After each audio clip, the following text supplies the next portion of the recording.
Hello friends, welcome to my channel home food circle. आज मु आपण मानक पई नै आसी ओउ खटा। एही ओउ खटा खाइबा को बहुत रुचिकर लागे।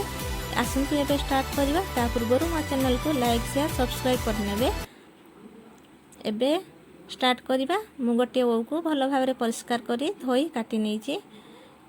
सुखिला लंका नै छी, भुसुंगा पत्र, अदा रसुण छेचा, पंच फुटुण, हळदी, सुखिला लंका गुंड, लुण, सरिष तेल, सरिष जीरा बटा, अल्प किछि गुड़ नहीं। एबे मो प्रेशर कुकर रे अल्प टिके पानी दे ओउ सबुतक पकेइली। सेतिरे हळदी लुण दे प्रेशर कुकर बंद कर देली। या परे गैस रे 2-3 सीटी पर्यंत बसेबी। एबे देखिबा ओउ आमर सिझी गला कि नहीं। वर्तमान ओउ आमर भलो भाबरे सिझी जाईची। देखंतु भलो भाबरे सिझी जाईची। या पर पैन रे अल्प टिके सरिष तेल पकेइली। सरिष तेल अल्प टिके गरम हे आसिला परे गोटे चामच पंच फुटुण पकेइली।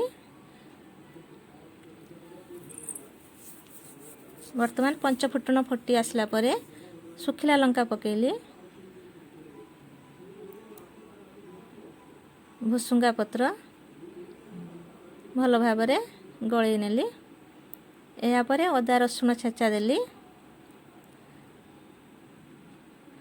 भलो भाबरे सब को गळेई नेली। हळदी, सुखिला लंका गुंड भलो भाबरे मु गळेई नेली। वर्तमान मसला भलो भाबरे फुटी हे आसलानी। एहा परे ओउ सिझा मु देली।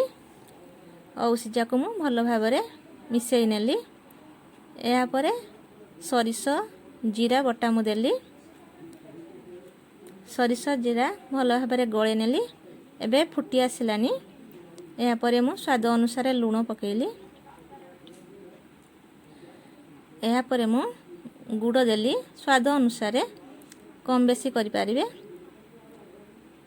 एहा परे भलो भाबरे गळेई नेली। वर्तमान हेई गला हमर ओउ खटा।